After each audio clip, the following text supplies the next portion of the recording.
Howdy folks, I'm out for the summer, school's out, yay! So I already have my list of things I want to work on and a couple of videos I want to make for you guys. And it kind of goes along with helping me get things straight in my mind. But I started kind of making a list on what to me makes banjo playing exciting, what parts of the banjo playing. And one of them obviously is the syncopation.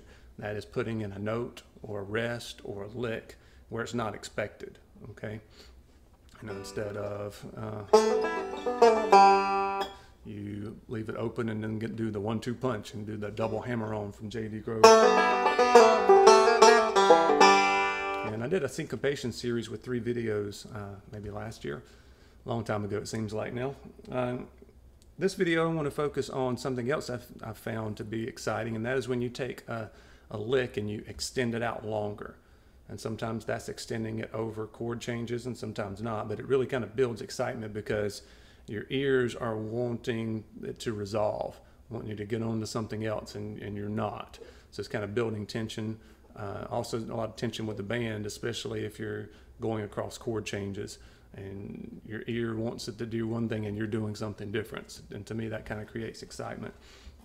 All right, so I want to show you a few places where you can do that, and it's really licks you already know, you're just extending them longer or putting them in different places maybe that you didn't think about before. But if you go back and listen to a lot of the great banjo players, they do this, okay? One of them is, I'll give you a real simple example, is Cripple Creek. On the B part of Cripple Creek, instead of going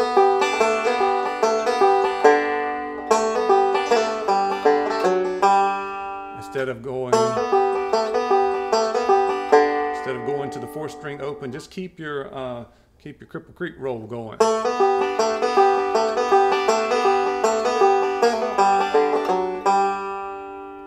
Okay, here it is up to speed, see if this makes sense.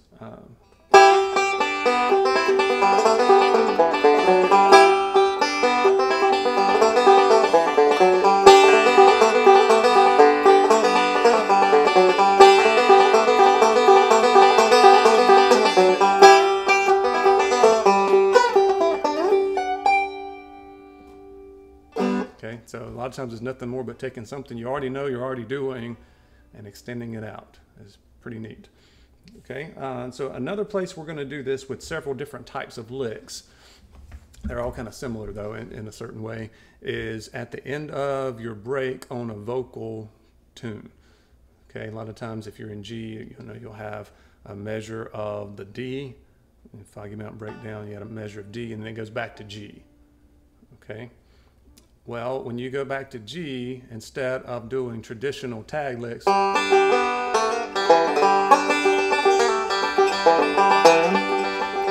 instead of doing the traditional G fillers that you normally do, is to take whatever lick you were doing for the G lick, and if it can be extended out, extend it out.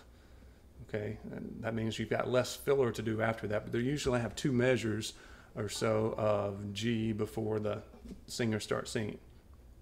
All right, so let's see if I can show you some examples of where you can do that. One of them is the lick I showed you at the beginning of the video, and if you don't know the lick yet, you can go to John Bolding's Lick of the Week videos, and I think it's the Foundational Scruggs G Lick videos. I think there's 2 of those. It's on one of them, but it's the constantly pulling off.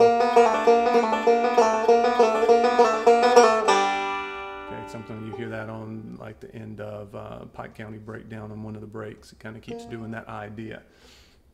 All right, where you are 3rd string, 3rd fret, and you hit the 2nd string open, and then you do a pull off, 3-2 on the 3rd, and then you do the 1st string open, and you do it all again.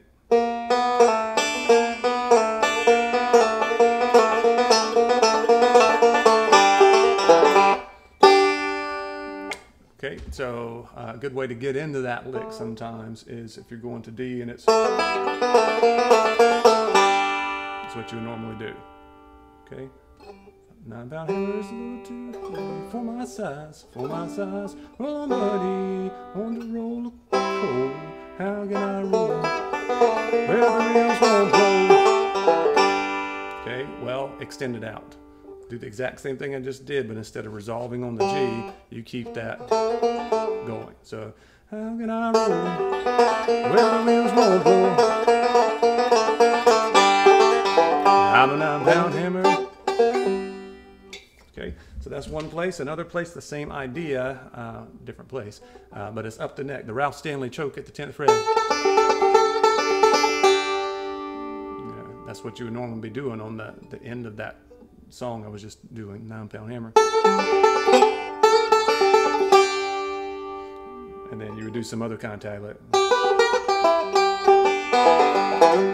to get back down the neck. Okay, so instead of resolving it, do that same choke and keep it going a couple more times. Let's see. Too heavy for my size, for my size. Roll on, buddy, roll a load of coal. How can I roll where the wheels won't go? Long way to Harlem, a long way to Hazard. Okay, so that's one place up the neck. One more place up the neck. The traditional way to get out of up the neck to get back down, your tag lick, if you will, is or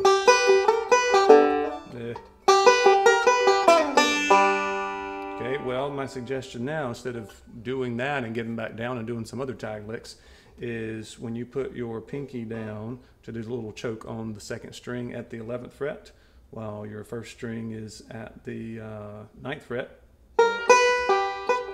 Instead of doing that, keep your pinky down and start rolling.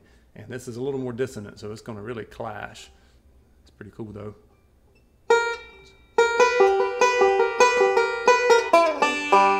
Okay, let's see if I can show you what I mean. Roll on, buddy, roll on coal. How can I roll? The wheels won't blow.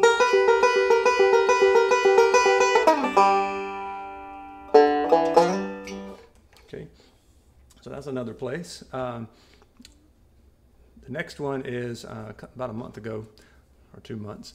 I watched the interview with Butch Robbins, who's a banjo player for Bill Monroe for many years and has done a lot of other things. And he's got a really cool way to think about bluegrass music, real kind of specific ideas.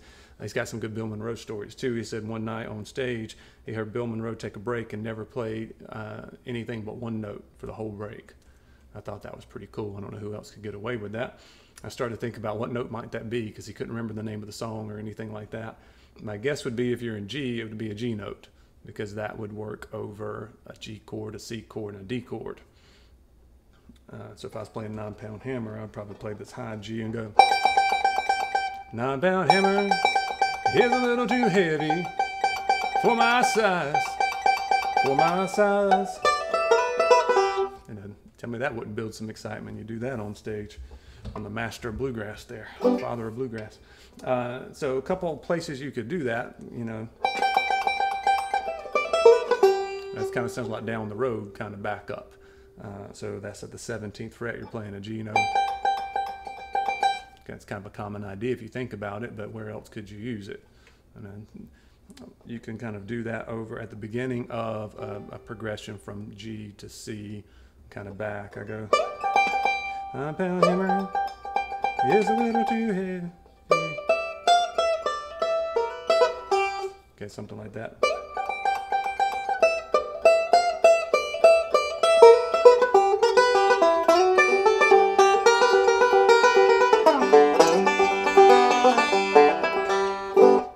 Okay, same kind of thing down the neck. You can slide from the 2nd to the 5th fret and kind of hang out on rolling on 5-2-1. So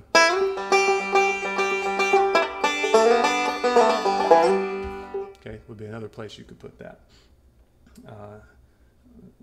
You can always try to do an extended amount of hammer-ons. Alternate that. Let's see, hammer-on from 2 to 3 on the 3rd string. Alternate that with the 5th string. Okay, that'll work a lot of times, and that's kind of a G thing, the way I was playing it, but you could do it over the C chord. Okay, it's kind of neat.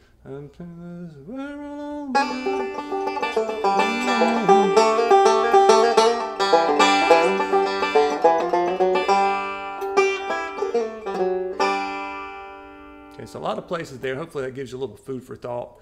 Maybe a light bulb goes off on something to try. Extending over some chord changes, extend out something to build tension. When somebody's expecting you to resolve it and your ears think it needs to resolve, go out on a limb and try it. See what happens. Okay, kind of helps you for a number of ways. Helps you improvise. Also helps you get yourself out of a corner. You know, sometimes you walk the plank, and sometimes you fall in, and sometimes you can get back in the boat. You know, the more you play, the quicker you can get back in the boat instead of falling in the water. What I'm going to try to do at the end is you really need to hear some of these things I'm doing in a band situation, because you need to hear the tension that's created there. Because you're just playing a banjo, just kind of open strings and stuff. It's hard to tell when the chords are supposed to change unless you really know the songs, or you're in my brain, which is kind of scary if you are. So I'm going to try to play a few rounds of the 9-pound hammer backing track that I've already done for you. So you might hear me singing in the background and those kind of things. So I'll try a few backup things and then try to put a couple of these ideas into a couple of breaks here without it hopefully lasting too long.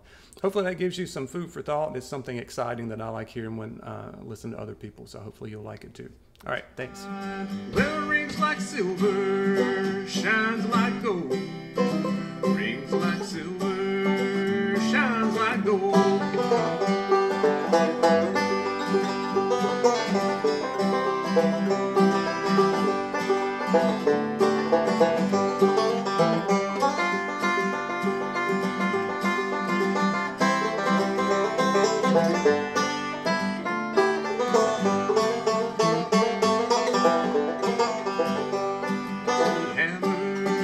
It killed John Henry, ain't gonna kill me, ain't gonna kill me. Well, roll on, buddy, don't you roll so slow. How can I roll when the wheels won't roll?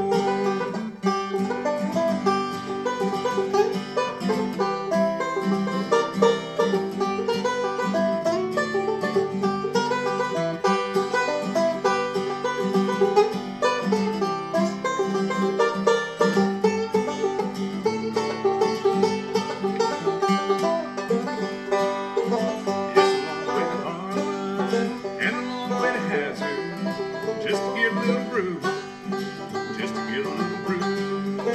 Well, roll on, buddy, don't you roll so slow. How can I roll when the wheels won't roll?